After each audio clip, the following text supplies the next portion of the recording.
What's good, y'all? What's happening, y'all? What's happening? Good afternoon to all of y'all. Good afternoon. Um, y'all, I really want to apologize for the time difference. I know I said I was gonna do this live at 2. I know I said I was gonna do this live at 2. And I was gonna do my live at 2 only because I had a dentist appointment way down Jamaica, Queens. Okay. I live in West Hempstead, Long Island. Way down to Jamaica, Queens, girl, to get all the way there and find out that them hoes canceled my damn appointment. So I had to come all the way back from Jamaica, Queens to be back here. And I said, well, since I'm here, let me go on ahead and do the live earlier so I can have the rest of the day to chill because I got to work the rest of the week. So I said, let me go on ahead and get my tea to get this cough under control and my agua, which is water, because y'all been bugging me, blowing up my damn phone, harassing me, and haranguing me. Excuse me. Lord, I got mucus coming up, child, about this whole situation, this old video that done surfaced that y'all been blowing up my damn line about with Ram Dr. Hunchamal, Pastor Collection Plate himself, the good bishop, elder, apostle, Ram Doctor, a holy whore, being on TV on a show called The Preachers with another pastor, bishop, Ram Doctor, elder, apostle, holy whore, the Eminem-shaped nigga himself, Pastor John Gray, up here with Monique and Miss Sydney, sitting up here talking about this stupid shit that Monique done came up with about how she wanted an open marriage. And then for whatever reason, Jamal thought it would be funny to make a joke, a very tasteless joke, saying, and I quote, he believes in, he knows all about open marriages because he was in one. He just forgot to let his ex-wife know that he was into open marriages. And nobody found that funny. Not Monique, not Miss Sydney, girl, not even your other partner hoeing around in the ministry, the Goodyear blimp-shaped ass man. What's his name? John Gray. He didn't even find it funny. People in the audience was like, wait a minute, bro. Like, you going way too far. And if those of you all who don't know what I'm talking about, I really wish that I could show it to you, but I can't because I'm not dealing with YouTube and their infringement and whatever and everything else that they got going on. But I do want to specifically play for you the part that he referenced and that he brought this up. So let me see if I can find it. And joining us now, hold on. And a lot of people think that the key is, have you had that conversation? The key is that conversation. But here it is. Here it is. Because I wanted to be open and honest with the person that I was going to spend the rest of my life with. I think that's amazing. And a lot of people think that that's novel, and y'all church people are going to have a heart attack. Monique is from Baltimore with me. So I believed in open marriage. I just forgot to tell my ex-wife about it. So it didn't go well. But I think the key is, had you had that conversation? The key is that conversation. Mm-hmm. But the biblical part I've got to ask is not as entertainers, but as believers, how do you find that balance that we say that the bedroom is sacred for the two of you? Who am I to tell her what she can and So that was just a small little sample. The video, the show was called The Preachers. It came out back in 2016, and it was John Gray and Jamal Bryant, I believe the both of them was co-hosting. And Monique and Miss Sydney came on the show one day, and Monique said that she came up in her mind that it would be a good idea for her and Miss Sydney to be in an open marriage, because she says because of who she is and she travels, she may like the company of another man. And so Jamal turns around and says, I believe in open marriages because I was in one. I just forgot to tell my ex-wife that I was a part of one. And listen, okay, like, and listen, one, this is old. This is old. It is. This is old. This is what? About 4 years ago, 5 years ago, 6 years ago, however many years ago it was, whenever the preachers was a thing and the both of them was on the show and he made it a joke. My whole issue with the joke is I don't find it a joke or a joking manner when I already know you for your works. You understand what I'm saying? Like, I would be all here for a joke if of that magnitude if it was my home pastor, Pastor Clary, Pastor Carter, if it was Clefro Dollar or Joe Osteen or somebody like that. I'll accept it. It's a tasteless joke, but I'll accept it. You're human. I get it. But for it to come from him is what I had an issue with. The only thing, and not only that, it's very ironic at how you have two pastors that are known for being philandering ass men, despite the title that they go around flaunting to everybody. It's mighty funny at how the both of them was on the show at the same damn time talking about open marriages when the both of them are notoriously known for cheating on any and everybody they were with. Poe Aventer, like, he cheated on Aventer up, down, front, right, sideways. Didn't I hear it was a baby? The old girl that John Gray was with was supposedly pregnant. I don't really know how true it is. I'm just going off of memory. That's what I remember hearing. And then you got Pastor Jamal, who we all know him for his works and what he got going on. Like, to me, the takeaway that I got from that, I wasn't shocked at the joke. I wasn't shocked at the joke. I think the only thing that got me was the fact that you got two of the most hoeing ass ministers in the ministry on a show together at the same damn time talking about open marriages. That was my only takeaway from that thing. The joke really didn't get to me like that because I already know this man if his works. That man won't joke, and that man, first of all, it's not a joke when it's the truth. It's not a joke when it's the truth. And girl,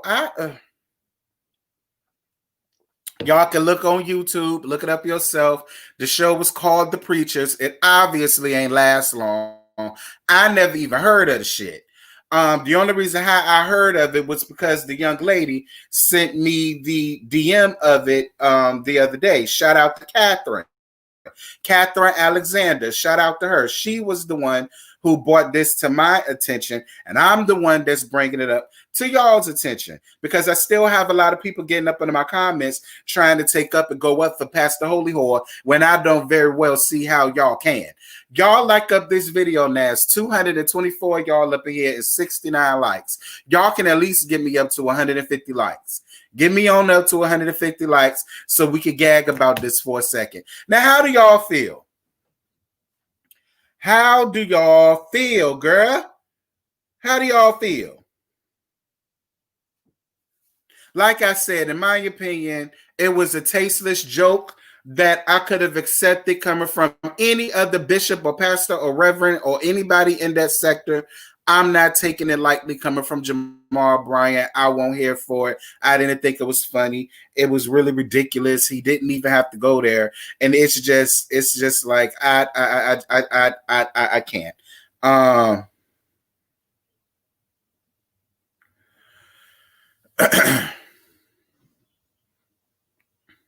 Yes, Jamal used to be with Tweet. I think he got a baby by Tweet, if I'm not mistaken. Now I don't know if he was with.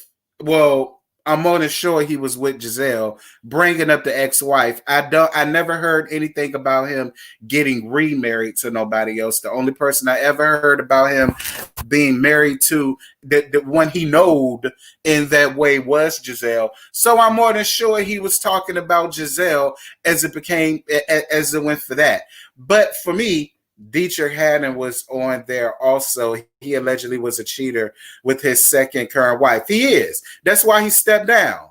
He cheated on her with Dominique and had a baby by her. Dominique sung in his choir.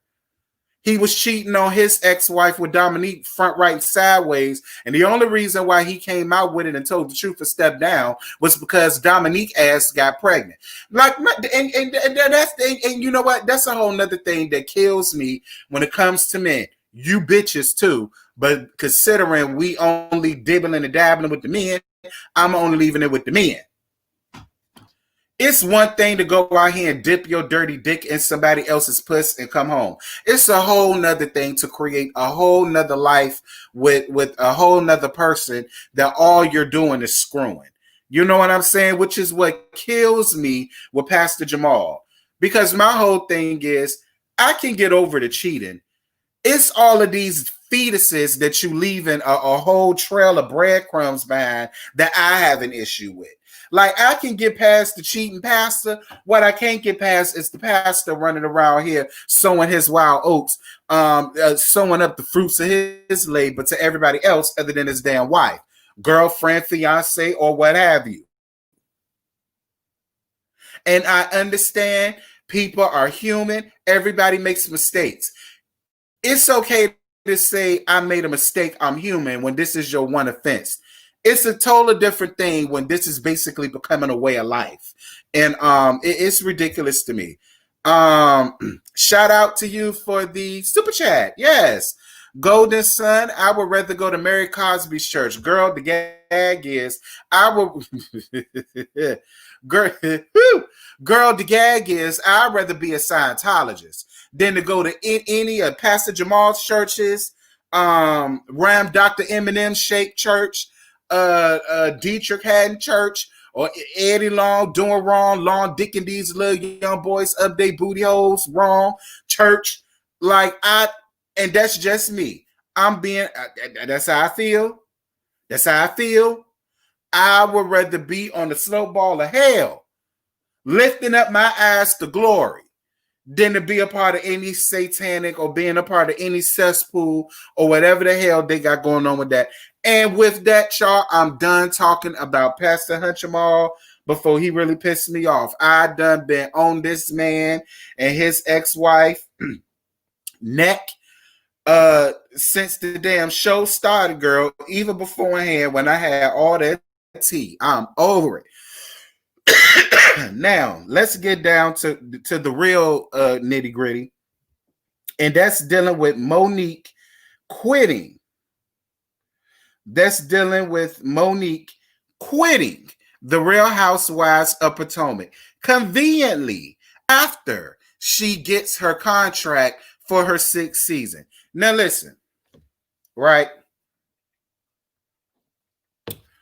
My internet, my connection was messing up last night during the panel, so I couldn't chime in the way I wanted to chime in when this situation came up. But since I'm going live, thank you so much for your Cash App, boo.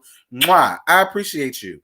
But I figured since I'm already going live, I could go on ahead and tell y'all how I feel about Monique quitting and how I feel about the way that she quit. Her quitting, 2 ways. The adult part of me is really glad that Monique stuck to her guns, stuck to her integrity and her class and her family enough to say, I've been on reality TV for 4 years, and yes, while I have made gain a following, maybe even a fan base.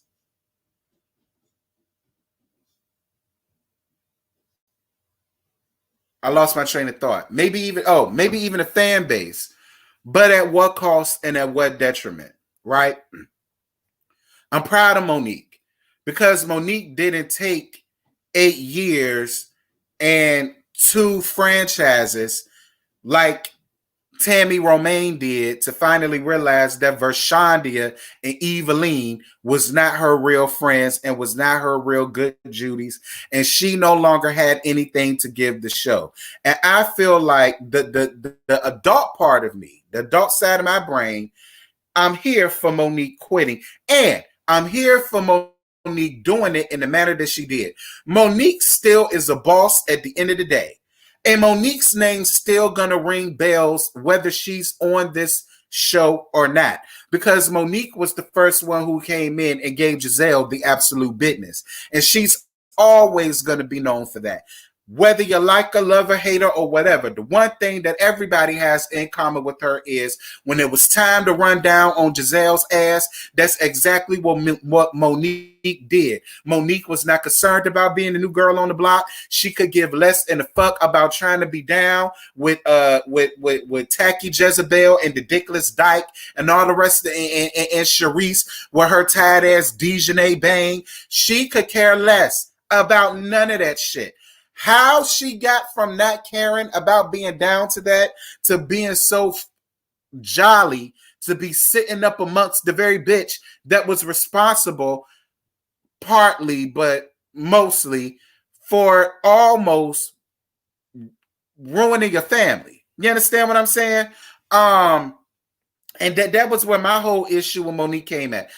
But I'm getting off topic. At the end of the day, Monique is still a boss because Monique pulled a boss move. Monique pulled a power move. And Monique pulled a move that was so good to where can't none of you bum bitches get up under the comments and say, ha, ha, ha, we told you Andy was going to fire her and get rid of her because nobody was going to film with them.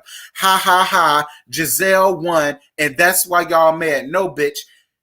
Monique still gets the upper hand in the Did That Award for me because Monique strategically waited until they offered her a contract for season 6 to say, no, ma'am, I'm done. This ain't worth it no more. I appreciate the opportunity. Thank you for giving it to me. And thank you for letting me know that you did want me back.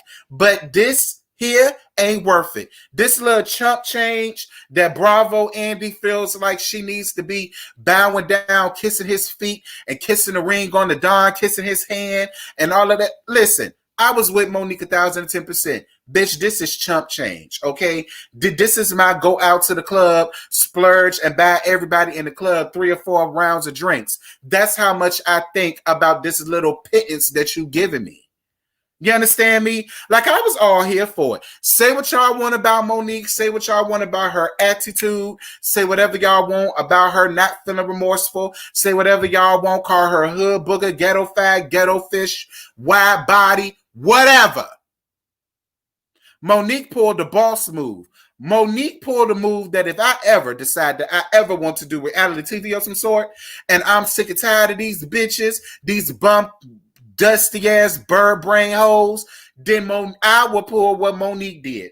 I will talk all the cash mess I want, wait for them to get, girl, I even go so far as to negotiate with them to get the highest paid, if not the highest, close to it, and then I'll turn it down. Just to show you how much I really don't care about this check and to be down on this show and to be down with a host who, instead of doing his job, which is being unbiased and asking the hard questions to everybody, that he just wants to say, and this is my whole thing when it comes to Andy.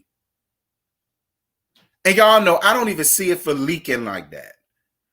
But I'm really starting to say Nene. I'm going to go on ahead and say Nene's real name because I'm on her side with this. I too feel the same way about what Nene has said about Andy.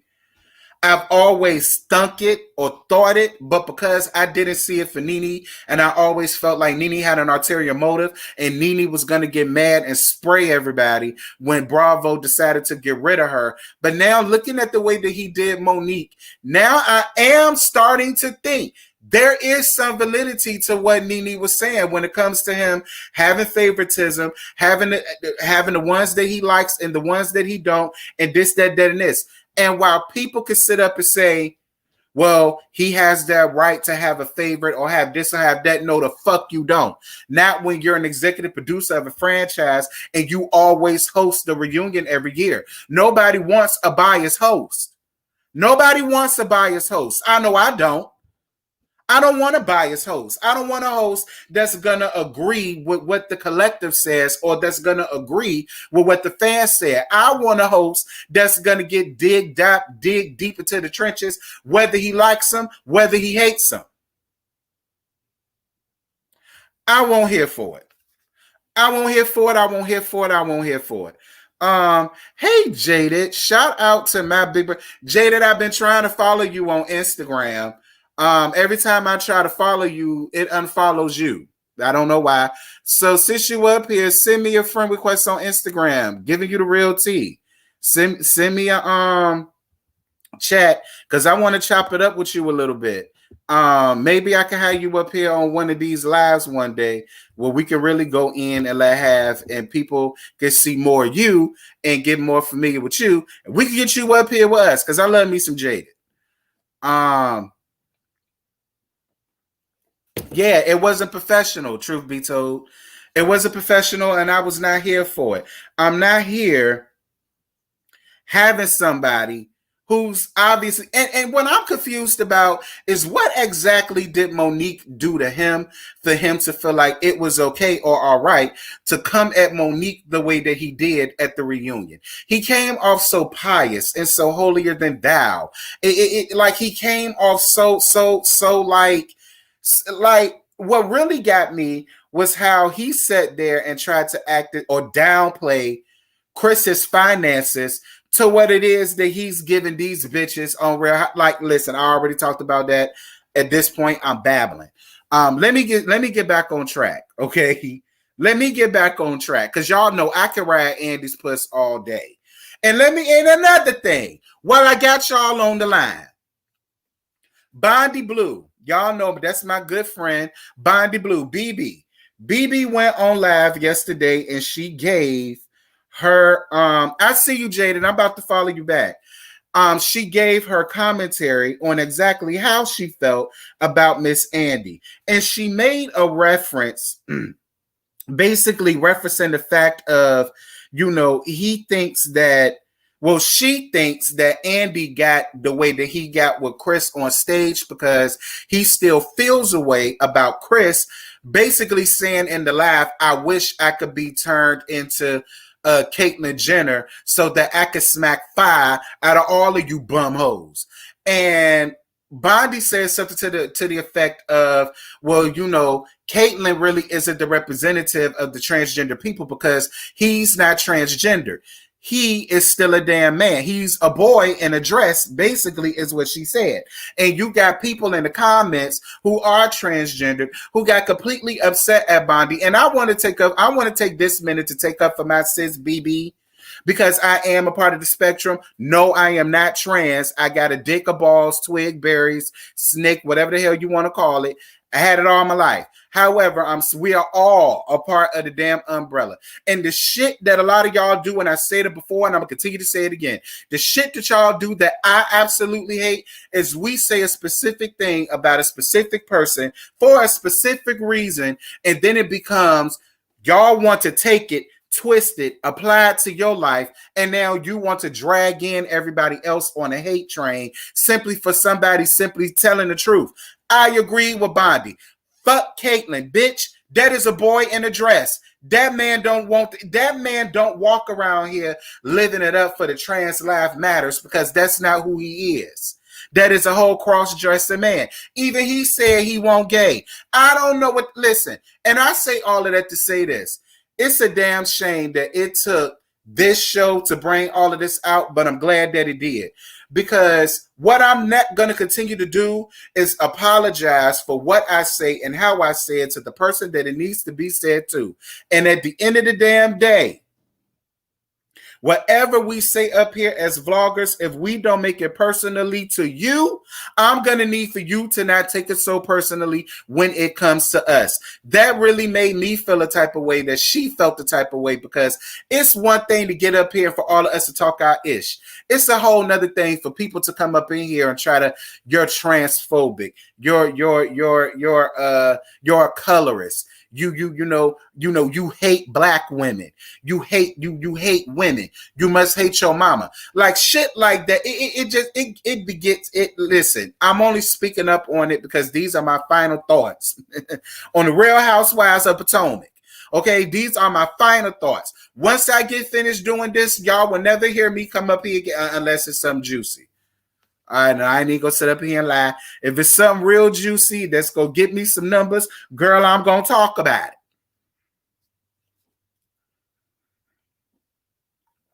it. Getting back to the topic at hand. But yeah, that's how I feel about Monique leaving. Wait. Another the selfish side of me. Let me finish.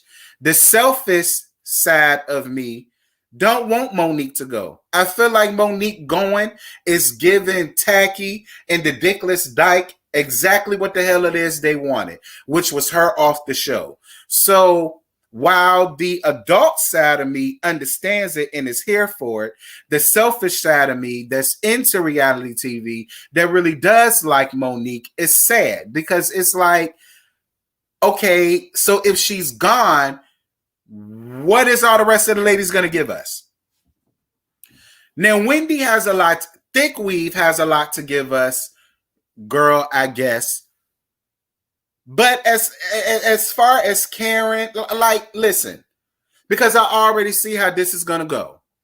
You're going to have Giselle, Robin, Wendy, and Candace filming with each other. And then you're going to have the new girl, because I heard they hired somebody else. So then you're going to have the new girl who's probably going to fit in more with Ashley and Karen because she's new. And I'm more than sure Giselle and all of them going to treat her like a hot bag of shit, the same way they do everybody else. Like, Wendy, you narrowly escaped about a hair, your little chinny chin chin, and it's only because of you being Giselle soror, which is why you're not being treated badly or as badly as she treated every damn body else. And another thing,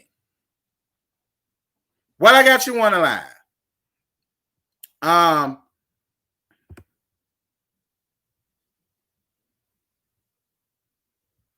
and another thing, while I got you on line, I read something wrong. I almost had to get somebody out of here. I read something wrong. And another thing, while I got y'all on the line, because I kept seeing in the comments last night that people don't believe that Giselle was gaslighting the situation when it came to Chris as it pertained to those damn bodyguards. And I want to address this right quick. There is nothing funny about a black woman getting her ass on stage with nondescript Craigslist security guards because a black man went on live who lost his cool one time over some shit that y'all maybe not necessarily started, but y'all had a hand in giving Gigi and their rumor a platform to spew all that vitriol over, right? What I'm not here for is how Giselle tried to white woman that damn man. I wasn't here for that either. Like, I'm all down for security when you feel as though that you need it. But what I'm not here for is, listen, 29, I'm gonna go on ahead and pull a jaded nerd for just a quick second, and I'm about to use at least 2 or 3 minutes going in and letting have on Giselle. Giselle, let me get your Oscar Mayer pack of wiener neck ass together right quickly for 2 seconds. Please let me get Giselle together. Giselle, if you think for 1 minute that you won this battle or this war between Monique, I'm here to let you know you've done nothing but solidified what everybody already thinks about you, which is you're pretentious, you're a bitch, you're a faker, you're a poser, you're a charlatan, you're an idiot, You're an imbecile. You're a nincompoop. You ignorant. You're not smart. You don't have no type of street smarts about yourself. And the thing about it is, Giselle, honestly, for as beautiful as you are, Giselle, you should be the main one walking around here trying to befriend everybody, especially considering the fact of your situation being just as fucked up as your teammate, your butt buddy mate, your scissor leg sister mate, your carpet munching mate, Robin. It always fascinates me how the person who has the most fucked up predicament is always the main one who wants to throw stones at somebody else's glass house, then gets upset when you get called out on it. But see, you know what, Giselle? And I said it last night in the live, and I'm gonna say it again. The reason why you were so perturbed as to why Chris came at you the way he did is because you have been conditioned to feel like you are not good enough. And because you feel like you're not good enough, you don't know the real love of a man who loves his family, who loves his wife, who loves his kids, who don't give a damn whether it's a woman, cat, dog, ladybug, caterpillar. If you come for me, if you come for mine, I'm going to come for you, and I'm going to come for yours. I was all here for everything. I was here for Chris saying he was stump a mud hole and you bitches so goddamn. He was stump a mud hole in y'all ass the same circumference as my damn kitchen. I was all here for it. And the reason why you wasn't and why it was so foreign to you is because you're not used to a man showing you the type of love and affection. And that's another reason why you so damn jealous. And Robin, you're dumb and ignorant and simple-minded, as Candace is, because in my opinion, she's dragging you down right along with her. She's grooming you to be her when you're 50. And girl, you almost there, because the people say that you a hard 42. Now, I don't know how true it is. I don't know you like that, Robin. Girl, you may not even be in your 40s. I mean, listen, girl, judging from your skin and them knuckles, you look like you're more closer to 50 than you are to 40. But that's a whole nother story for a whole nother day.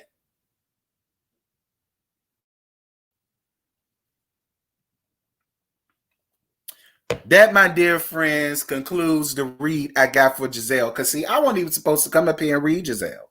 I was going to leave that to Jaded.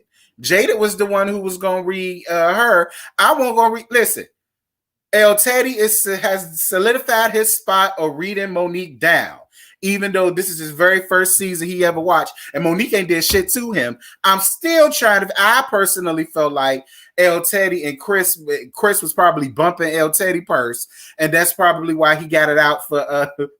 That's probably why he got it out for Monique, because Monique took his sneaky link. But that's neither here nor there. And Jaded is the one who's going to be solidified for Rita Giselle. I'm just here to give my thoughts, not read, but give my thoughts and really let y'all know how I feel. So I'm gonna leave the reads to to Jaded and El Teddy. I'm gonna leave the reads to them.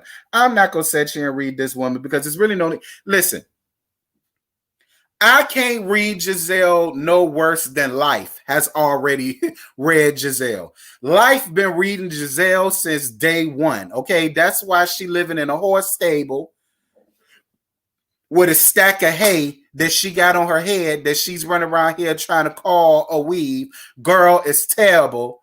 That's why you dealing with the things that you dealing with your daughter. That's why your daughters don't like their daddy. That's why they daddy don't like you, and that's why you like Giselle. Your life sits up on the one big shade tree, but you got the nerve and the unmitigated gall to call yourself trying to read somebody else, then try to gaslight a situation with your ugly ass, ape-looking ass ex-husband. No, God, Giselle, you're much better. Ooh,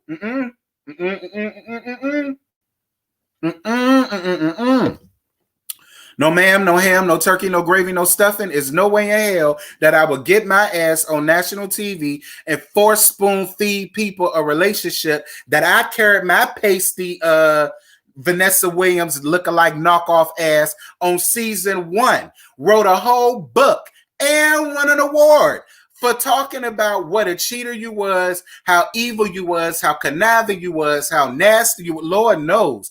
Lord, Giselle, my real question to Giselle is, how many times did he have your ass up at Planned Parenthood or the clinic? Because the way that this boy is getting around Giselle, it is hard for me to believe he has not brought you back any type of STD or STI. I hope he didn't. But with the way he dipping his dirty ass dick all over town, obviously with no protection, I mean, I'm just saying.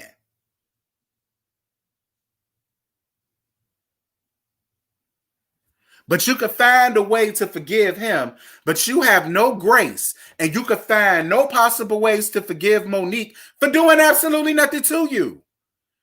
Like, I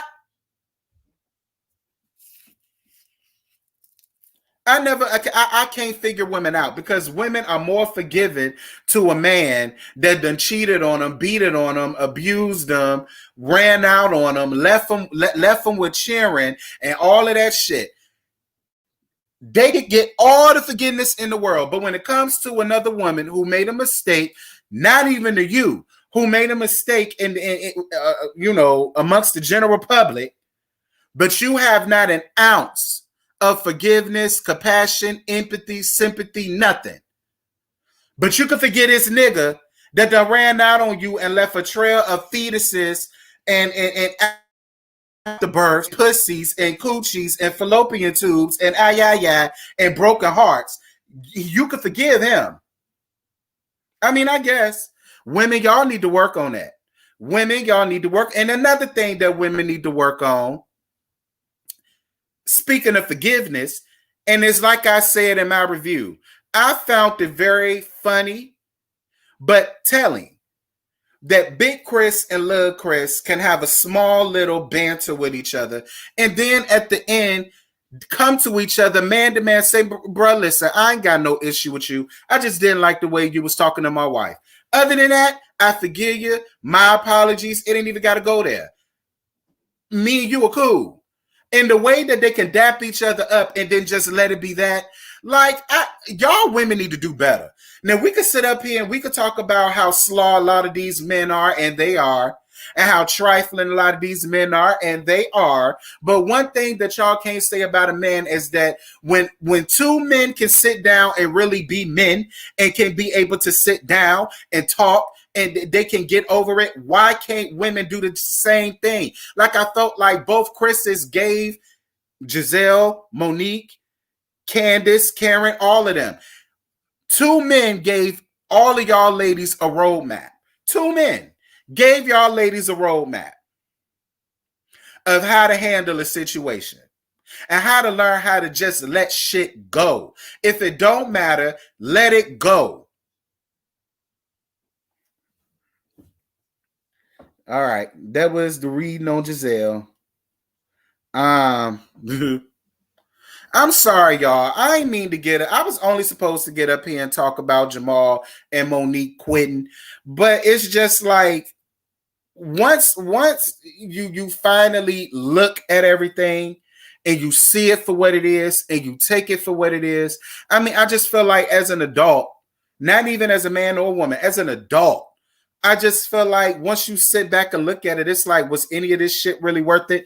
So getting back to my original point, wow, the petty side of me that loves reality TV really wants Monique to stay, wanted her to stay, wanted her to get another shot, wanted her to try to win the other ladies with the exception of Potato Neck Giselle.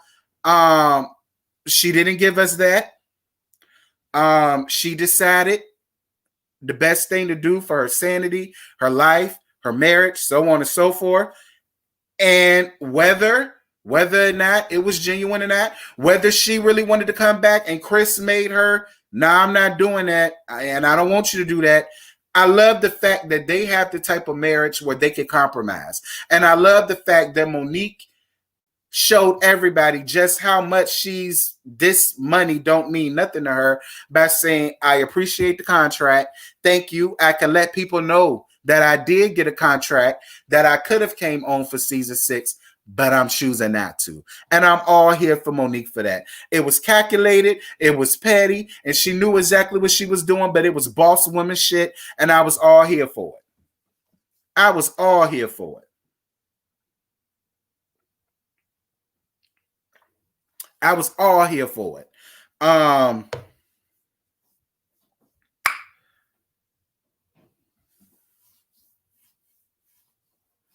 Oh yeah, let me tell y'all something. Chris Samuels get the Did That Award from me. Chris Samuels, shout out. There's 723 people up in here. Let me see how many likes y'all got. Because I know how y'all hoes do. Y'all a pile up. See what I'm saying? It's 729 of y'all up in here, but only 201 likes. I know y'all lying to me. Y'all go up in there and like. Listen, I'm not asking for cash apps, super chats, PayPals, all being welcome. What I really want y'all to do is like up this video. Likes are free, gratis. It don't cost you nothing to press the like button. Thank you, big bro. Now here's my thing. Now that Monique has decided to not come back and they have a new girl, what are y'all thoughts on season 6? Do y'all feel like season 6 can go off without a hitch? Or do y'all feel the same way I do, which is it's going to be very cliquish. They're not going to want to be around Karen. They're not going to want to be around Candace ain't going to want to be around Ashley. Robin and Giselle, they like Ashley so long as they can use her for whatever it is they can use her for. But how do y'all feel? Do y'all honestly feel like the show can go on to be better without Monique? Or do y'all feel like it's going to take them 1, maybe 2 seasons post Monique to get somebody that's really going to grasp or capture our attention the way Monique did? Because in my opinion, and listen, as much as I love Monique, I do feel like there's always somebody out there better. It is. There's always somebody out there better. And I do feel like they can find someone that gave as much as Monique gave, if not more. But I do feel like it's going to take them a season or 2 to get it right. Like y'all see what we already got to deal with Real Housewives of Atlanta, which is absolutely nothing.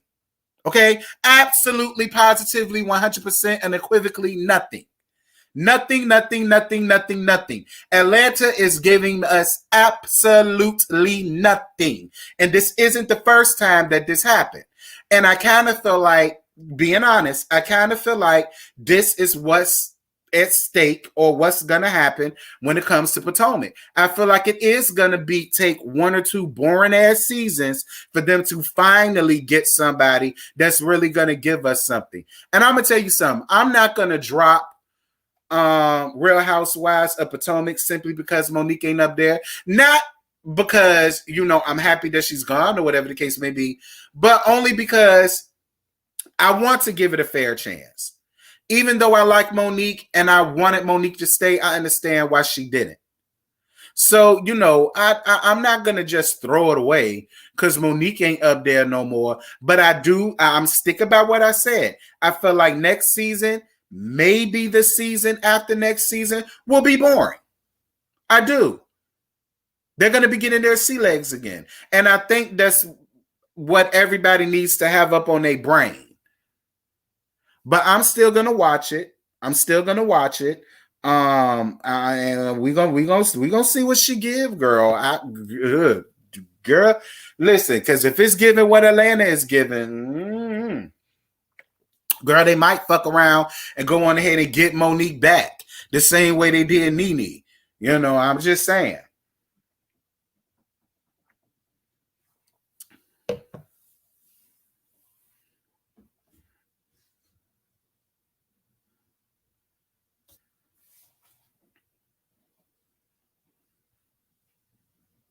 I mean, listen, I'm just saying. I don't want to put nothing on nobody that ain't there. I'm just saying. I just personally feel like it's not gonna give much.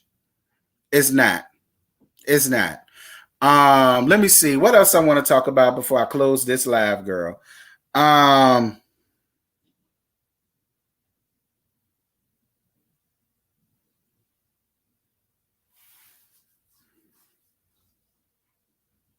Yeah, Monique not coming back. She won't. She won't. Like I said, do I believe that it was Monique's own doing as to why she's not coming back? To be honest, no. I feel like she probably was ready to sign the contract. And I honestly feel like, hey, future Congresswoman, what's good, baby love? I honestly feel like Big Chris said, bitch, I know you lying. For what? For what? For what? For what? For what? For what? No, we're not doing that. I forbode it. God damn it. Fuck forbid it. I forbode it. I forbode you to sign that contract and put me and your kids and yourself and our marriage and your sanity and your hands back into what you got going on here. I forbode it. And what I love about Monique is a real woman like I am. If you dealing with a real ass man who know how to put his foot down, when he say no, he mean no. And as strong as an independent black woman I say I am, if I know I got a man who know how to put their foot down and he said no, that's just where that's going to be. So I'm all here for Monique for knowing how to let her man be the man. And when he said nope, she said no. And I was all here with it, period.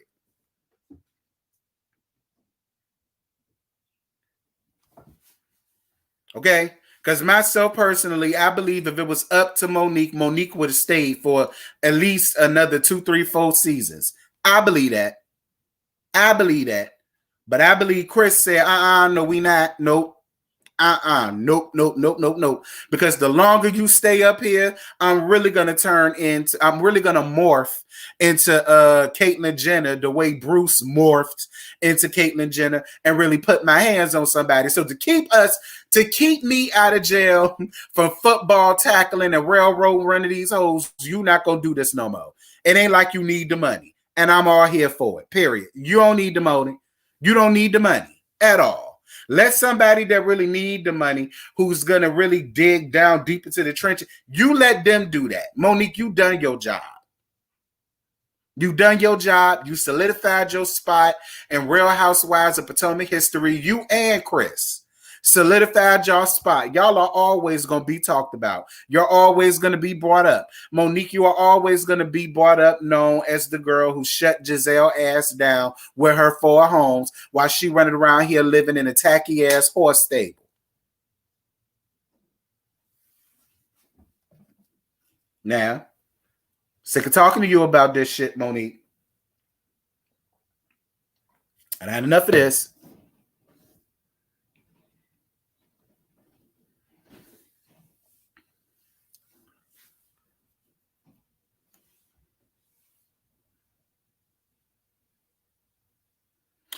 So somebody got into the comment and said that she did sign the contract, that she changed her mind after she saw the reunion part 3. Again, this is all hearsay for me. For me, this is all hearsay. This is all alleged. I'm just saying, I'm reading what y'all are saying. I haven't heard that. But if it is real and if it is true, the left side of my brain is here for it. Shout out to Wendy for the $9.99. And no, not the thick weave, Wendy. Go buy a hot tea with that turkey neck reed tea. Thank you. Thank you. Girl, y'all the ones that's reading, honey. I ain't read shit, honey. I ain't read no. Listen, I'm leaving the reading to Jaded Nerd. Okay, Jaded Nerd is responsible for reading Tacky Jezebel. I've been reading her all season, and life been reading her since the bitch been born. I'm gonna allow Jaded Nerd. I'm gonna let Jaded handle that lightweight. Okay, that's just a little light. I'm gonna go on here and let Jaded handle that.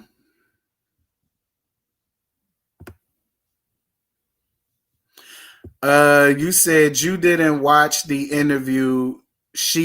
You heard it out of her own mouth. Look, I didn't watch it. And if she said that, and it is true, like I said, The left side of my brain is here for it. But then again, the right side of my brain, just being fair, just being honest, since everybody loves to say that I'm biased and all of that. So to be fair, the right side of my brain then wants to ask Monique, why? Why? What's your angle? And what do you have up your sleeve? Because for me, I feel like with her still being there, now I already know what it's going to be.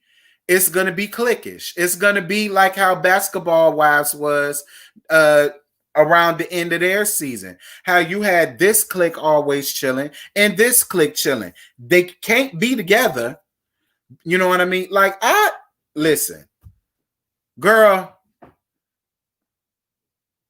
I hear y'all. Y'all keep telling me look at the interview. Girl, I want to look at the interview. I'm going to take y'all word for it. Y'all heard it, so I'm with you.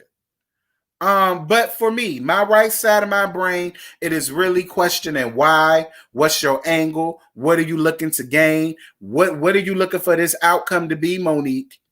Like for me, I don't want Monique to make the same mistake Tammy did. It took Tammy 8 years to realize Vershandia and Evil was not her damn friend. I don't want Monique to go down that road. I honestly feel like, and again, while the left side of my brain is happy, if it is true that she really did sign it, if she really is going to be back, while I'm happy, I'm questioning. Because for me, if it was me, and I had a family, and I was Monique, and my family was bought in the light that them birds was trying to bring my life into. Personally, and I am a strong person, but me personally is not just me.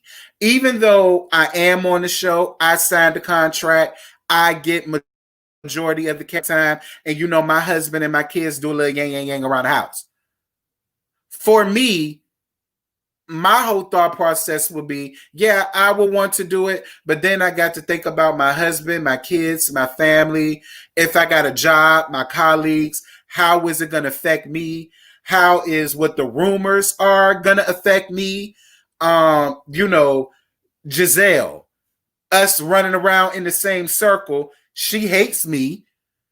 What is she going to do? Is she going to be upset at the fact that she thought I left, but then I came back? What else is she going to try to do? What else is she going to try to dig up to try to ruin me, ruin my family, ruin my husband, ruin my kid? You know what I mean? Like, and again, if it is true, Monique, I'm here for it. But I'm going to be questioning the fuck out of you next season. I am, Monique. I'm going to be questioning you all next season.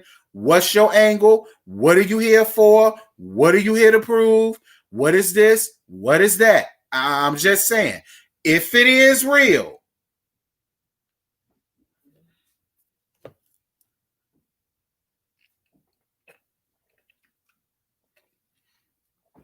I hear you, Nikki Pooh, but then I have other people getting up here talking about, girl, that ain't true. That after seeing the reunion, she decided to go on ahead and sign the contract. I guess they made her mad enough to where she said, no, I won't go. And she decided not to go. Now, look, I don't know. I'm going off of y'all. I would love to see. My bad, big bro. I was trying to read your stuff. My comments moving so fast. I would love to see Monique in a new setting. She's so interesting. I agree. Honestly, fuck Candy.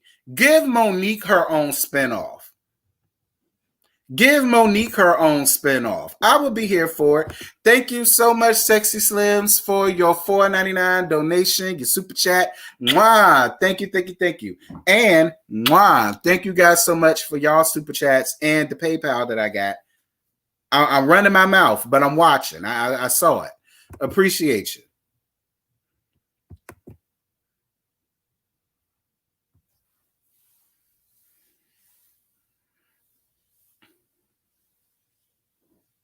I would much rather give Monique her own. I would much rather see Chris and Monique. I would love to see one feature that's starring and based around Chris and Monique. You can have Karen and Ashley as friends of the show. And then we could see Monique in her own element with her real friends and her family and this, that. Like, I think that'll be much more interesting way to see Monique. You know what I'm saying?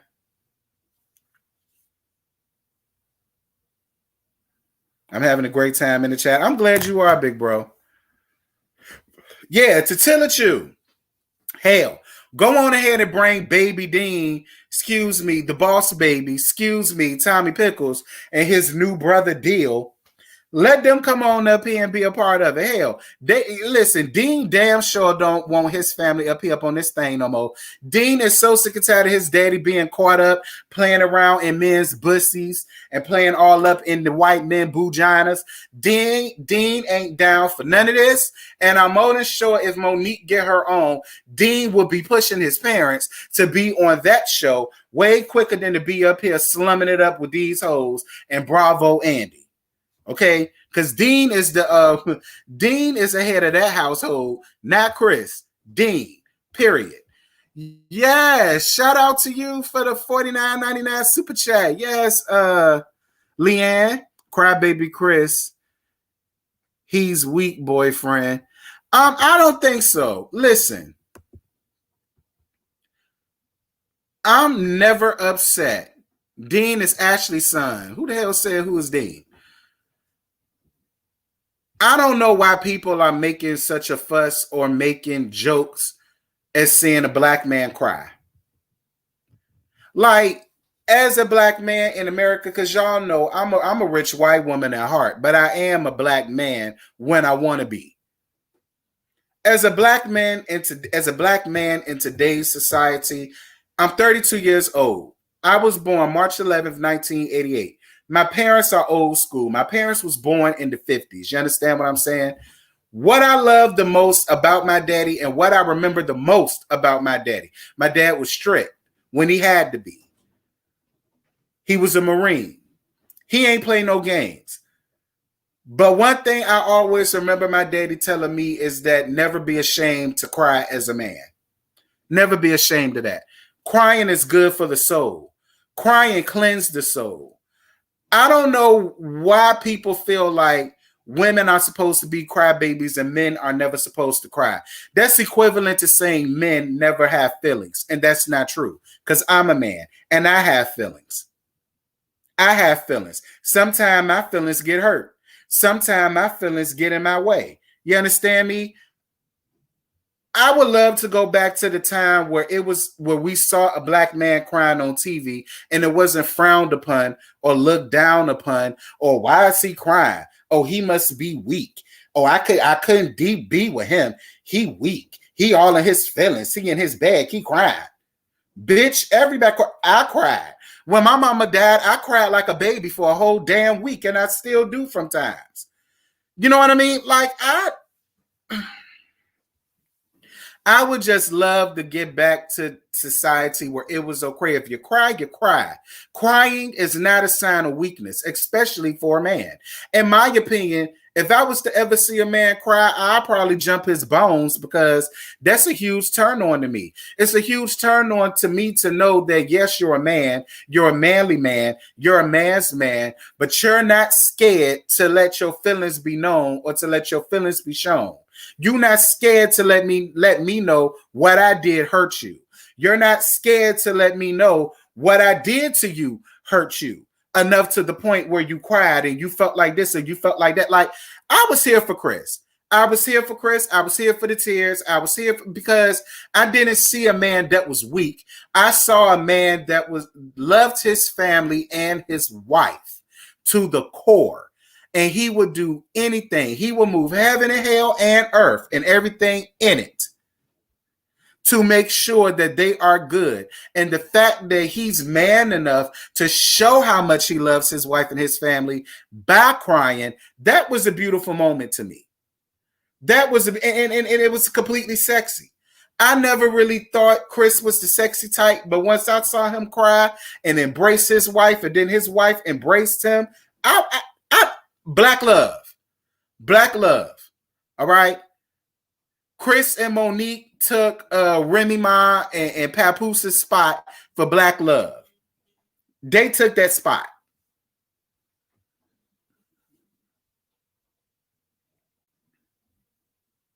Damn it. Talk about something a man ain't supposed to cry. Who the hell told y'all that? How the hell a man is supposed to express his feelings adequately enough if he don't cry? So basically, y'all want the typical angry black male. Y'all want that. Y'all want a man who's not in tune with his feelings. You have to guess or pull teeth to understand whether he's mad or sad or whatever.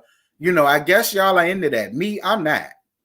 Okay, bitch, I'm going to ask you one time what your problem is. And if you don't want to tell me in that one time, girl, I'm over it. And I'm going on about my day. And I don't want to hear about it later because I gave you the opportunity to tell me that and you decided not to. That's how I roll.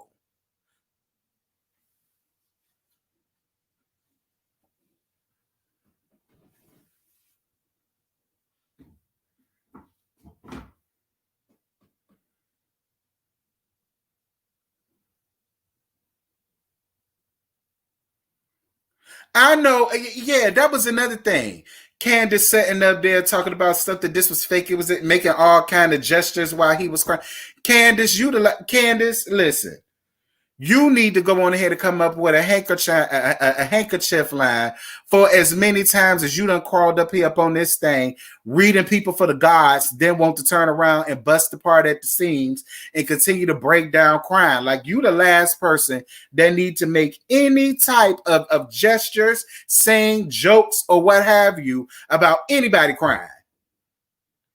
Girl, that tissue and them 3M sticky notes had way more camera time than you did. Girl, them hoes was way more interesting than you was. Child, you was the one strumming your pain with your fingers, singing your life with your song. You was the one that jaded with that damn sham wild towel.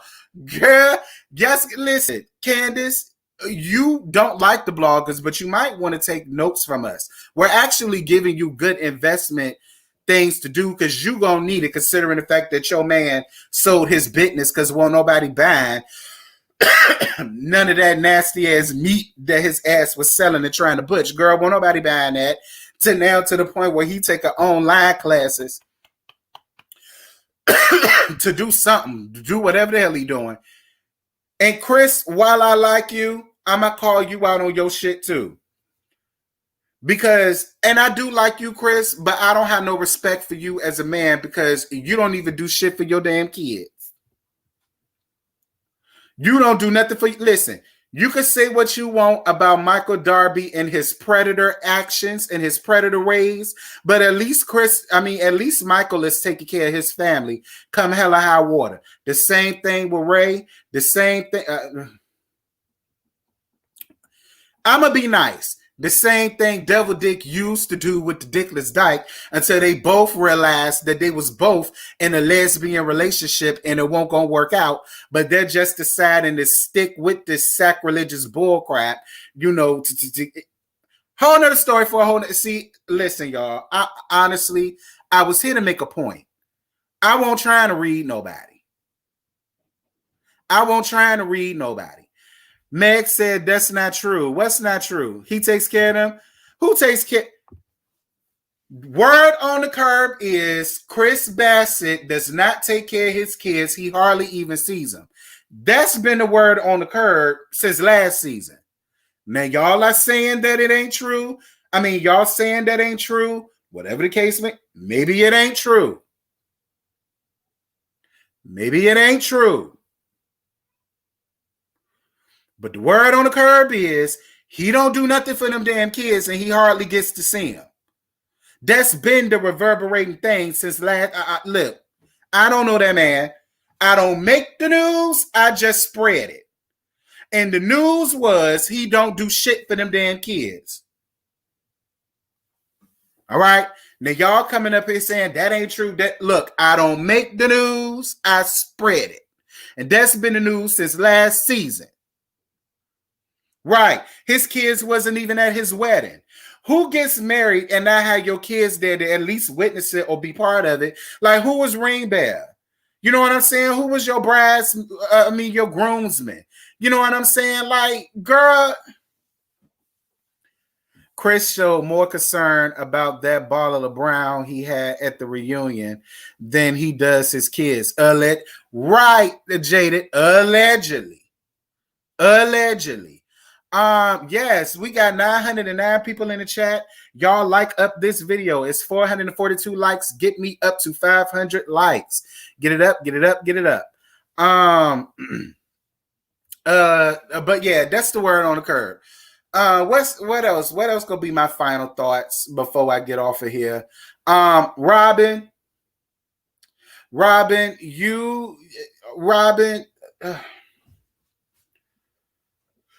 Robin, your first season, you were my most favorite, and Giselle came in a close second. Robin, I no longer like you. I have no hate for you, but I don't like you. I don't like you. I don't like your follow the leader spirit. I listen. If you want to be Giselle's carpet munching flunky, that's fine. But I just feel like if you're gonna and listen, speaking of Robin, another reason why the left side of my brain really isn't here for Monique leaving is because Robin and Wendy, for that matter, got their ass up on this show and gave absolutely nothing. Absolutely nothing. So much so to the point where they basically forced Robin to pull a Jamal Bryant move, which is y'all need to do something.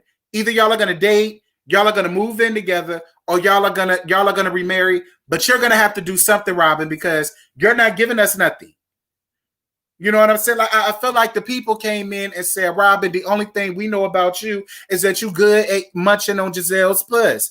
You good at munching at Giselle's carpet hair. A pubic hair. That's the only thing we know about you, and the fact that you ran Juan off because you fucked up his money. You're gonna have to give me something else. I don't believe that they're really gonna get married.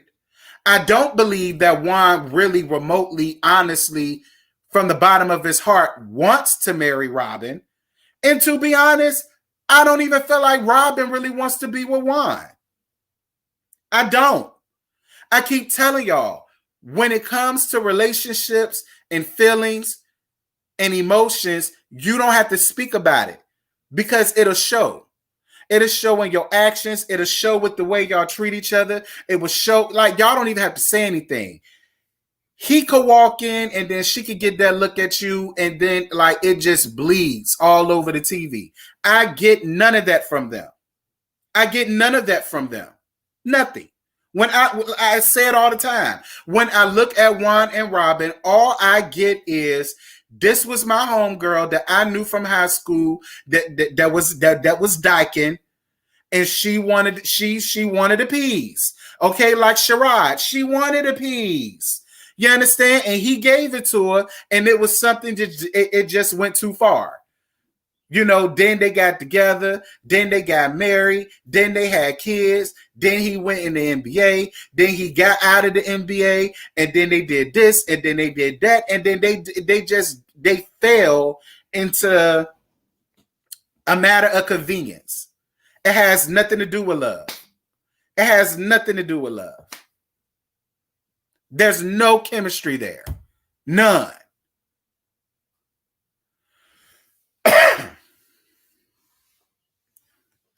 Talk about some you so glad Juan Dixon won't dare. For him to do what? Compliment him on his suit and tie?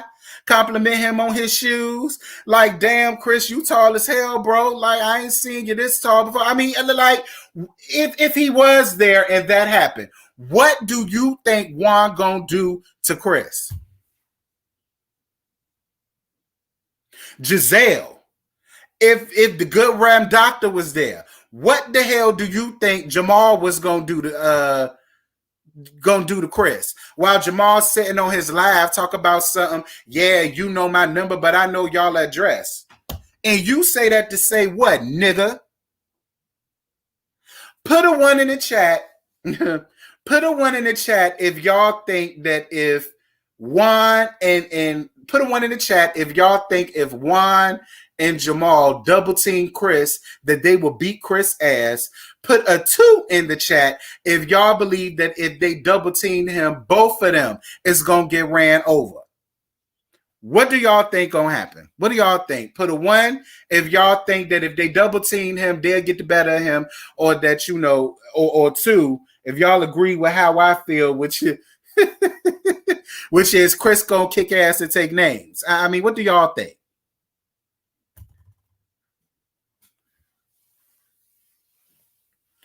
I am so glad Juan Dixon is not here right now. How convenient your man and Ashley man gone at the same damn time, and we all know the truth, T. I don't give a damn what none of y'all say. Can't none of y'all sit up here and try to convince me that Juan and Michael are just friends and Juan just likes the attention. Let me tell y'all something. I've been raised around straight men all my life. Majority of my male friends are straight. I don't have a lot of gay male friends other than the ones that I met up here being a YouTuber. Okay. Those are my gay friends. My personal life, I didn't hang around nothing but straight people. That's all I got along with. I can call all of my straight male friends right now and say, friend, if you was to have heard me say in a party, I'll suck your dick. How would that make you feel? Would you still walk around here and befriend me and joke with me and cackle with me and kiki with me, knowing that I said that? Or would you be like, whoa, bruh. Like, whoa, we cool. I respect how you get down, but I don't get down like that. And please don't joke with me like that. Listen, and I'm not here to say that every man is gay. I'm not saying that. But what I am saying is, if y'all sitting up here thinking for 1 minute that he's like the attention that he's getting, but he's not doing anything with him. Right. And I'm the king of Siam. Yes, we got 1,031 people in the chat. Yes, this is my second chat where I got over 1,000 people. Yesterday, I had 1.1K people. Now I'm down to 1K. I appreciate that. For those of y'all that's up in here, y'all go on ahead. Y'all like up this live. It's 1,021 of y'all up in here and I only got 512 likes. Y'all come on up and like this video so that the Urshas could go on ahead and get y'all welcome pin for y'all to fill out and put your name on the lapel, and they're going to show y'all where to sit, and y'all can bear witness to these roasts, jokes, and gags, because they're all jokes, roasts, and gags, and we don't take nothing serious over here in the house of Real Tea. Thank y'all. I see y'all congratulating me. I appreciate it. Thank you. Let me see who else I want to gag on before I end this live. I talked about Giselle, Robin, Wendy, kinda, sorta. Candace, come here, daughter. Candace, I don't ever want you to think for 1 minute that I hate you or that I don't like you. That's really not the case. I liked you when you first got up here, but just because I like you don't mean I'm not going to call you out on your ish. You understand me? While I'm upset that Monique had to be the one to lay hands and feet on you and your wig that was gorilla glued to your scalp, I'm not mad and upset that you finally got hands laid on you for your mouth. I'm not. I feel like you've been given chance after chance after chance with your mouth. Let's not forget, you basically all but challenged this woman while she was 8 months pregnant, weeble wobbling around doing Katie's tired ass event. I think it was Katie's event. You tried that woman. You came for that woman hard. So I'm not mad and upset that you got your just desserts. I'm not mad at that. I'm not mad at that. I'm not. I'm mad that Monique had to do it. But I'm not mad that you got your ass tagged. I'm not. I'm not. It had to happen. It needed to happen. And I'm glad that it did. I really hope that you take this time to really work on yourself and change yourself, change your tune. Or best case scenario, like Funky Dineva said, shut your ass up and learn how to fight, bitch. Now, if you come back next season and we see you training, doing jujitsu, taekwondo, taekwondo, taekwondo leg, taekwondo suck dick, taekwondo fucking with the bitch down the street. If we see you doing anything like that, shadow boxing, capoeira, whatever the case may be, you know, getting your Tekken on, getting your Ryu on, or whatever the case may be, I'll be here for you talking as much shit as you want, because this is the thing. At least Tammy can talk shit about somebody and whoop their ass on her own. At least Evelyn can talk shit about somebody and smack a bitch on her own. You know what I mean? At least OG can get up here and read Evelyn and Rashondia down to the ground and don't have to be worried about them doing anything, because we all know how that big brolic hole do. You know what I mean? Girl, work on that. Moving on. Because I ain't gonna give you too much, because people already think I hate you. Ashley, I was here for you, but towards the end of this, girl, you ain't changed. The old Ashley was just in retirement, and it took Karen and her last to bring the old Ashley right up out of retirement. Hey, bitch. Ashley, you are a flip-flopper, and I just got a feeling, although I saw it for you this season, I just have a feeling you're going to go right on back to your old Ashley ways, and I'm not going to see it. And speaking of Ashley, while we talking about it, let's just talk about it. Ashley, you are a bad wench, and you're one of the worst, because it's fairly obvious who Michael really is down to his core. And that is, he is a pussy grabbing, bussy grabbing, irresponsible man. He is. Michael has embarrassed you all up and down the DC coastline since season 1. Since season 1. All this man has shown you is nothing but pain and heartache. And don't get me wrong, pay you for your pain. Pay you for your pain. I'm not mad at it. But at the end of the day, Ashley, you have kids. And now it's no longer about you. And yes, I was the main one who said, you know, I understand what Ashley doing. I'm here for it. This, that, and this. But the shit that Michael doing, no, Ashley. No. And then the fact that he allowed you to sit at the reunion with your 6-month weeble wobble shaped ass, because you're pregnant, with another bag lady. And he allowed you to sit there, pregnant and swollen ankles and all, to sit up and wear a target on your forehead for him. Like, hey, girl, gotta be the money, because to let the people tell it, you was just as broke and penniless and homeless and living in tents with futons, much like your mammy and her man was. So, I mean, you know, while I'm sitting here talking all of this, I mean, I guess when you was brought up and never had shit, and then you're an adult and you got shit, you just want to find a way to keep the shit that you got. I mean, listen, if Sheree can do it for season after season after season, and nobody says nothing to her, then, you know, I guess. But Ashley, moving on.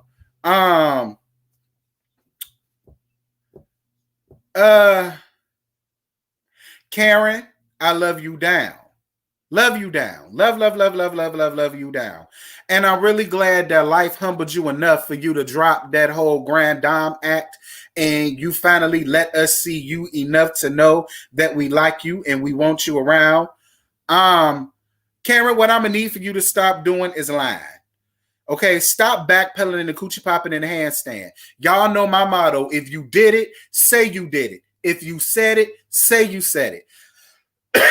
Like, while I'm here for your way of contorting words, putting syllables together, putting verbs and adjectives in a way to where it confuses everybody to the point where we don't know you lied until later on that next day. And we like, that bitch lied to me in my face. I know she lied.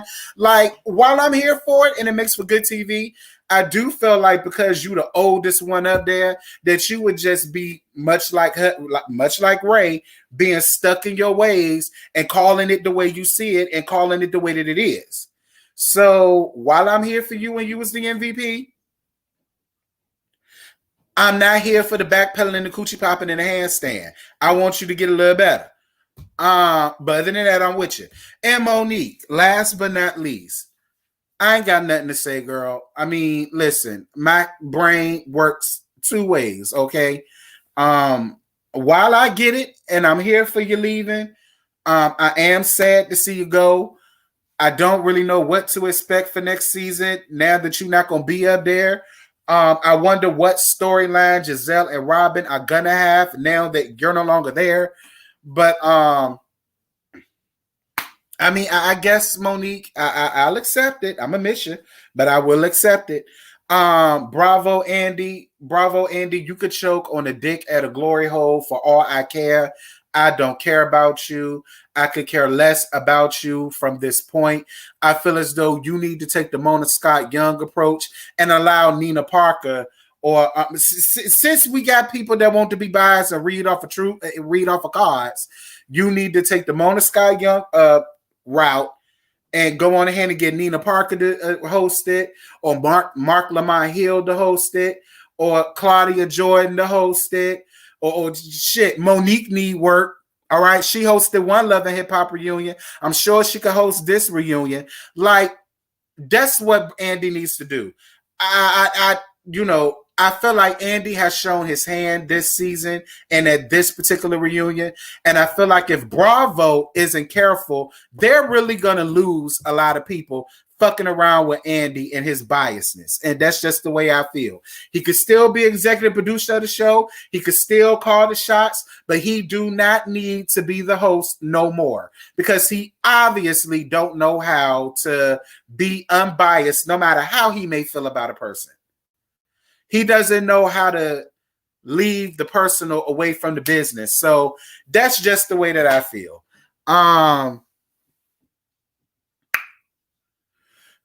Oh yeah, Thick Weave, I think I talked about you, but if I didn't, girl, if you're going to be here for a second season, then I'm going to need for you to give us something. If you still going to be up here second season, talk about your 4 degrees, I'm going to give your ass to business. I'm going to eat your ass alive.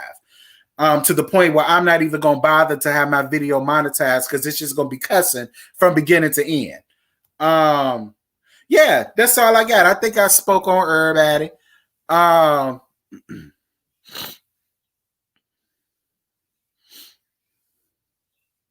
Yeah, I think I spoke on everybody. Is there anybody that I missed? I don't think it is, but is there anybody that I missed?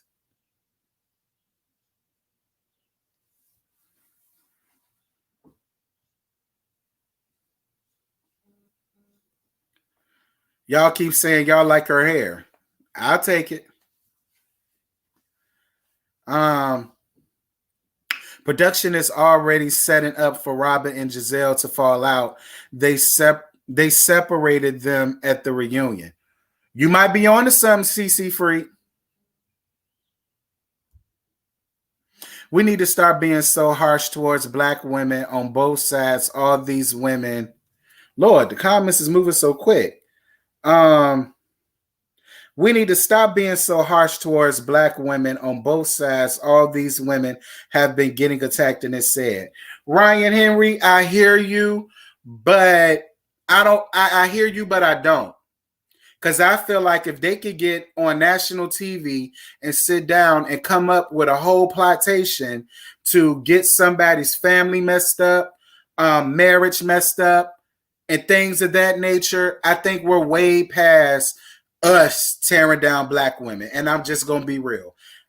Me being in this spot that I'm in, I don't consider me tearing nobody down. I don't. I give the same energy that they give each other. And I feel like if they could sit on national TV and tear each other down as black women, I think that's far more worse than me being up here on YouTube, basically calling them all kind of bitches and hoes, which is the same thing that they call each other. That's just the way I feel. That's the way I feel. Now, maybe it's just me, but that's just the way I like. Don't tell me I don't need to be hard on black women, but they do it to themselves for a measly check. They do it to each other. I'm just saying, like, you know, I mean, that's just me. That's just me. And I'm not saying that you're wrong. I'm not saying that you're wrong. I just feel like if they could sit up here on TV and tear down black women every which way, tear down black women, their family, their cheering, their business, or what have you, on a national platform, then I should be able to get up here on this small little platform that I got and call it out.